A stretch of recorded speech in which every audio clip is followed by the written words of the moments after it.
ఆంధ్రప్రదేశ్ ఉప ముఖ్యమంత్రి పవన్ కళ్యాణ్ వ్యాఖ్యలను పీసీసీ అధ్యక్షుడు మహేష్ కుమార్ గౌడ్, ఎంపీ చామల కిరణ్ కుమార్ రెడ్డి తప్పుపట్టారు.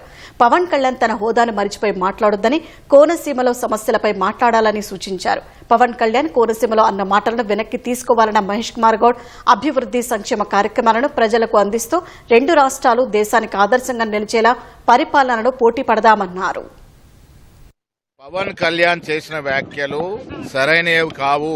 తెలంగాణ, ఆంధ్రప్రదేశ్ భౌగోళికంగా విడిపోయినప్పటికీ కూడా తెలుగు ప్రజలందరం కూడా కలిసే ఉన్నాము.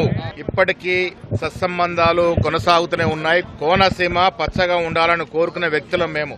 కోనసీమ మీద కన్నుబడిందని, జిస్ట్ అయిందని ఆ రకంగా మాట్లాడడం సబబు కాదు.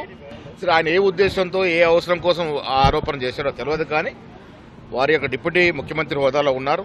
మాట్లాడేటప్పుడు చాలా ఆచితూచి మాట్లాడితే మంచిది. వారు మాట్లాడిన మాటలు తెలంగాణ ప్రజల్ని నొప్పించే విధంగా ఉన్నాయి. తెలంగాణ ప్రజల యొక్క మనోభావాలను దెబ్బతీసే విధంగా పవన్ కళ్యాణ్ ఎవరు మాట్లాడినా అది మంచిది కాదు. వారి మాటలు వెనక్కి తీసుకోవాలి.